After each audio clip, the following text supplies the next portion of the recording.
Our sisters and our brothers who died on our streets as a direct or indirect result of them not having a home to which they could go. They died because they did not have a place where they could go to be warm and to be safe and to be comfortable. They did not have a place to be with family and friends. They did not have a place where they could find rest and sleep and watch TV and read and have a shower and be refreshed. They did not have a place from which they could go to visit friends and family, or go to church, or to a sweat, or a powwow, and after which they would have a place to which they could return. They did not have a place in which they could be silent and reflective and prayerful. They did not have a place to which they could go at the end of the day and not be afraid. They did not have a place that they could call home. Our Father, who art in heaven, hallowed be thy name. Thy kingdom come, thy will be done on earth as it is in heaven. Give us this day our daily bread, and forgive us our trespasses, as we forgive those who trespass against us. When Lorette initially approached me about speaking here today, I have to say that I was somewhat naive about why we were coming together. Like, generally I understood it. But I asked, how many lives are we commemorating today? And Lorette said, 44. And I have to say that that really took me back, because we know that 44 isn't the real number. 44 is some sort of a partial number. We know that there are probably many more that have died as a result of not having adequate homes and the ancillary issues that go with it. And I found myself wondering if 44 people had died from some other scourge that we had the cure for, what would the reaction be? I mean, homelessness is a scourge that we have a cure for. We know how to resolve it. All that's lacking is the will. When Tent City was the cause célèbre, and it was on the front of every newspaper, and we had daily reports of whether the police were there and how often they were there and how horrible it was that these poor people had no place to go, and horrible it was. What was the reaction of society? They made Tent City go away. They didn't do anything about homelessness. And that's a very convenient solution to make it less visible.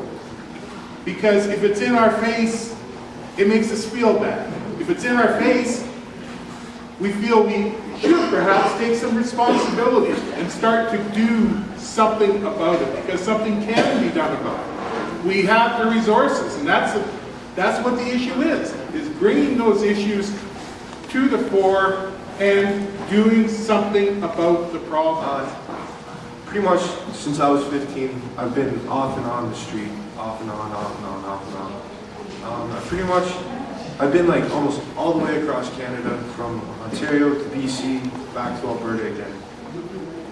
It's just the whole point of being homelessness, being homeless is, it's not hard to get off the street. You may think about that, right?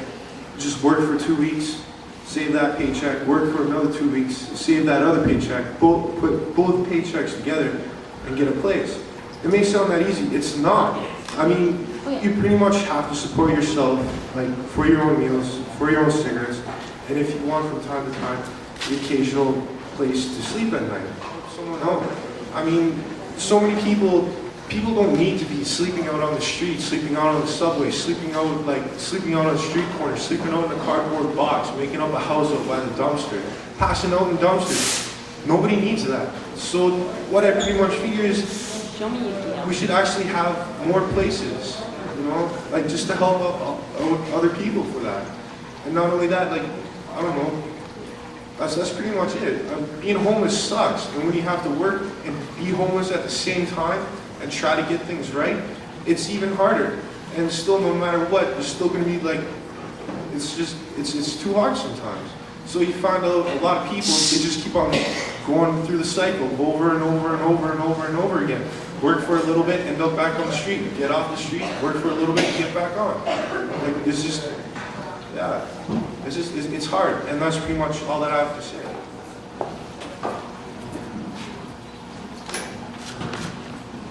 Thank you.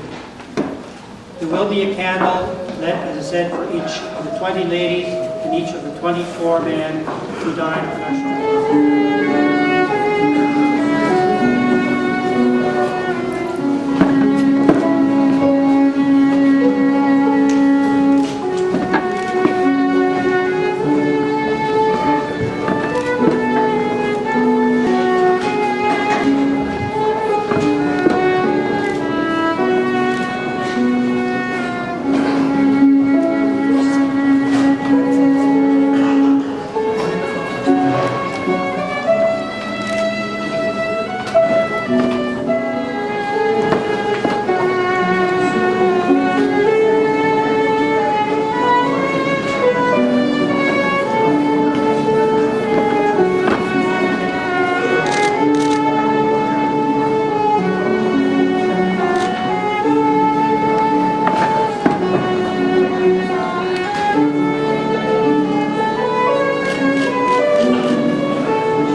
Creator, please help me for a moment and I won't be long.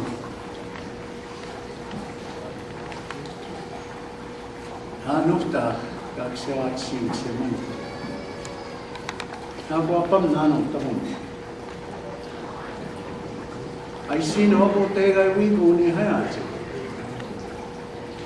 Kapoy pagana kita magsiya kahkiyo. Ento ay sino mino puta kawan seknitin.